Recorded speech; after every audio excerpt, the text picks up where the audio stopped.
pagi Pak Yan. Ya, apa kabarnya Pak hari ini Pak? Ya, luar biasa. Sehat ya Pak? Sehat. Alhamdulillah. Baik Bapak, jadi hari ini saya ingin wawancara Iya. terkait dengan dilema etika ataupun rujukan moral yang pernah ada di sekolah kita ini. Iya. Bapak kan udah pengalaman nih, Iya. udah lama mengajar ya kan Pak? Iya. Nah, pernah pastinya ada kasus seperti itu ya kan Pak? Kasus dilema etik di sekolah kita ini. Iya. Pernah ya Pak? Iya. Ya? Kira-kira Bapak bagaimana ya Pak cara Bapak mengidentifikasinya? Bagaimana kasus yang dilema etik dan bagaimana kira-kira kasus yang termasuk rujukan moral gitu Pak? Iya. Pertama sekali Pak, saya melihat nilai-nilai yang ada dalam kasus tersebut Pak. Iya. Bagaimana dia, nanti kita kategorikan Pak, bagaimana kasusnya. Contohnya saja kasusnya yang kita alami pada saat ini ada anak kelas 6 Pak, yang sampai saat ini belum pandai membaca. Jadi itu bagaimana solusinya, apakah kita bantu? Kita bantu atau tidak, nanti apakah kita bantu, nanti kedepannya bagaimana hasilnya. Itulah contohnya. Iya, berarti kita lihat nilai-nilai yang ada ya kan Pak, nilai-nilai yang kebajikan apakah bertentangan ataukah tidak.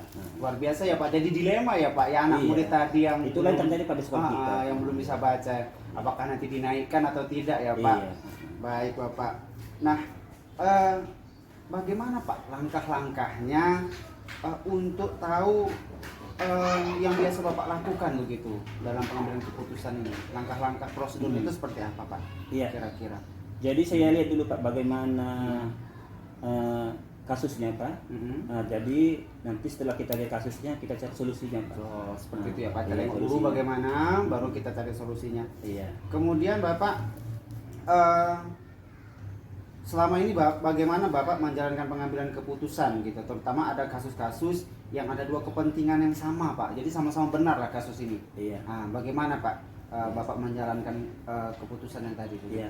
Jadi Pak, saya lihat dulu bagaimana keputusan yang paling bermanfaat Pak. Yang paling bermanfaat dan tidak merugikan pihak-pihak yang lain gitu. Jadi saya lihat juga prinsipnya apakah sesuai dengan peraturan, bagaimana nanti hasilnya dan kepedulian terhadap kasus tersebut Pak. Jadi bisa kita apa ya Pak ya, kita ambil tarik pengertian. Kita lihat dulu kasusnya, kemudian Bapak lihat prinsip-prinsipnya ya kan Pak, hasil akhir apakah ada kepedulian kita di situ maupun prinsip-prinsip lainnya. Dan bila perlu Pak, kita bicarakan dengan Dewan Guru kita Pak. Kita musyawarahkan ya Pak ya. Biar nanti hasilnya efektif kan Pak. Iya, luar biasa. Kemudian Bapak, tadi Bapak ada singgung masalah efektif. Nah, apa saja Pak yang Bapak anggap efektif tadi kira-kira dalam pengambilan keputusan ini? Maksudnya Pak? Yang efektif Bapak anggap dalam pengambilan keputusan terhadap kasus-kasus ini Pak. Tadi Bapak jelaskan berdiskusi atau musyawarah gitu. Itu bagaimana Pak musyawarahnya tadi? Iya. Kalau kita berdiskusi dengan Dewan Guru Pak, pasti nanti hasilnya kan yang kita hasilkan nanti kan pasti efektif Pak. Baru yang kedua Pak, jangan terburu-buru dalam mengambil keputusan. Jangan terburu-buru ya Pak ya. Nah baik, kalau tantangannya Pak, ini kan banyak lah masalah dilema gitu. Tantangan yang terbesar lah, tantangan menurut Bapak dalam mengambil keputusan itu apa sih Pak? Tantangan saya rasa Pak, tantangannya adalah keberanian. Keberanian akan risiko yang akan dihasilkan nantinya Pak. Iya, pastinya suatu keputusan akan ada risiko di belakangnya. Pasti begitu ya. Itulah tantangan terbesar ya Pak. Baik Bapak. Nah, apakah ada apakah Bapak ini memiliki sebuah jadwal tertentu untuk menyelesaikan kasus dilema etik? Apakah langsung diselesaikan? Apakah nanti Bapak jadwalkan atau bagaimana Pak? Iya, itu tergantung apanya Pak, tergantung kasus yang kita hadapi. Pak ya. Kalau kasusnya berat ya kita selesaikan dengan cepat gitu. Kalau kasusnya ringan bisa dijadwalkan. Ringan bisa kita jadwalkan kan. Kan Bapak sibuk ya kan Pak, banyak kerja. Gitu ya Pak. Nah Bapak, apakah ada faktor-faktor lain Pak yang mempermudah Bapak, membantu Bapak gitu dalam kegiatan pengambilan keputusan? Iya, ya pasti ada Pak. Kalau kita lakukan musyawarah dengan guru Pak, pasti solusi terhadap masalah yang ada di sekolah kan bisa diatasi gitu. Jika nanti masalah yang terlalu berat, ya kita panggil juga pengawas Pak, karena dia yang akan memberikan bimbingan ke sekolah kita kan. Jadi kita minta tolong pengawas ataupun sama rapat dewan guru gitu Pak ya. Baik. Baik Bapak, dari yang telah kita diskusikan bersama ini, pelajaran apa sih ya Pak yang bisa kita petik gini Pak? Atau kesimpulannya lah Pak menurut Bapak? Nah, yang pertama Pak, apabila ada masalah di sekolah Pak, ya kita lakukan musyawarah dengan guru-guru, kita cari solusinya supaya sekolah kita pun masalah yang ada di sekolah kita bisa teratasi kan. Baru yang kedua, pembelajaran yang saya dapatkan ya dalam pengambilan keputusan itu kita jangan buru-buru. Jangan buru-buru ya Pak. Iya, iya. Baik Bapak, terima kasih atas waktunya. Saya ucapkan selamat pagi ya Pak ya. Pagi Pak ya. Terima kasih ya Pak. Terima kasih Pak ya.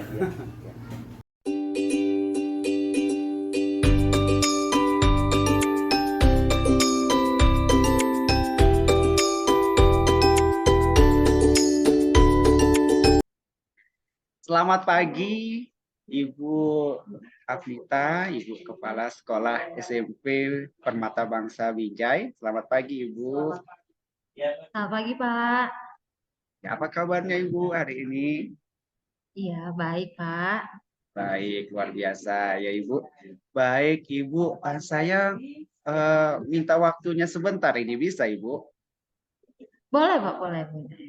Jadi kami ada tugas Ibu dari Pendidikan Guru Penggerak Angkatan 7 mewawancarai kepala sekolah terkait dengan dilema etik ataupun rujukan moral yang ada di sekolah. Baik Ibu, jadi saya akan meminta Ibu nanti waktunya sebentar ya Ibu untuk menggali beberapa pertanyaan. Baik Ibu Afnita. Nah Ibu Afnita, kita kan tahu Ibu udah pengalaman menjadi kepala sekolah, sudah lama. Pasti banyaklah dilema etika, kasus-kasus yang ada di sekolah, baik itu guru, siswa, maupun kasus-kasus orang tua dan yang lainnya yang ada di sekolah Ibu. Jadi Ibu, kan kita ada dua hal yang kita ketahui terhadap suatu kasus. Ada kasus yang termasuk dilema etika, di mana benar lawan benar, dan ada kasus yang termasuk rujukan moral, benar lawan salah. Nah, gimana sih Ibu? Kira-kira Ibu ini cara mengidentifikasi kasus-kasus tersebut Ibu? Oke, nah berdasarkan pengalaman yang pernah terjadi di sekolah kami Pak, jadi saya melihat dulu nilai-nilai yang terkandung dalam kasus tersebut.